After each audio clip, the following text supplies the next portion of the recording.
আমাদের দর্শন করারও হুমকি দিছে। আমার মাকে নির্মমভাবে হত্যা করা হয়েছে।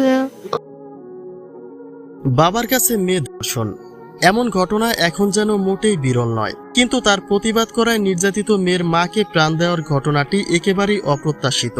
মুন্সিগঞ্জে স্বামীর হাতে স্ত্রীর প্রাণ কেড়ে নেওয়ার আলোচিত সেই ঘটনার সম্পূর্ণ বর্ণনা দিয়েছেন ভিকটিমের মেয়ে। কিন্তু এর আগে তো প্রকাশ করা হয়েছিল যে টাকার জন্য স্বামীর হাতে প্রাণ গেছে তার। তাহলে মেয়ের এই কথাগুলি আসলে ঘটনার মোড় কোন দিকে গড়াতে পারে এবং এর সত্যতাই বা কতটুকু, তা জানতে সম্পূর্ণ ভিডিওটি দেখে সঙ্গে থাকুন।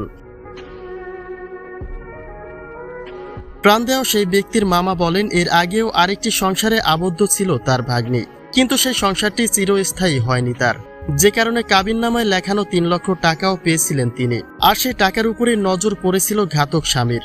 বন্ধুদের সাথে নেশাপানিতে পুরোপুরিভাবে যুক্ত ছিল বলে সুমনের প্রতি অভিযোগ তোলেন এই ব্যক্তি।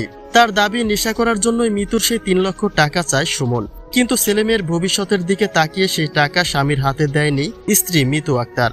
আর সেই ক্ষোভে মিতুকে ঘরোয়া বটি দিয়ে নির্মমভাবে হত্যা করে সুমন। অন্যদিকে প্রাণ দেওয়া এই ব্যক্তির মেয়ে বলে, তার মা টাকা দিতে সহমত পোষণ না করায় তাকে ধর্ষণের হুমকিও দেয়। যেহেতু তারা মিতুর আগের সংসারের সন্তান, তাই তাদের প্রতি বাবার কোনো ভালোবাসা কিংবা সম্মান কোনোটাই ছিল না। যদিও বিয়ের আগে প্রতিশ্রুতি দিয়েছিল যে মিতুর এই 3 সন্তানের সম্পূর্ণ দায়িত্ব তিনি নেবেন, কিন্তু বিয়ের পরে তা গড়াতে থাকে একেবারেই বিপরীত দিকে। সুমন তার স্ত্রীকে সরাসরি ব্ল্যাকমেইল করে টাকা না দিলে প্রাপ্ত বয়স্ক এই মেয়ের সম্মানহানি করে দেবেন, যেখানে স্ত্রী মিতুর বাধা পড়ায় তার শেষ গন্তব্যে পাঠিয়ে দেয় স্বামী সুমন।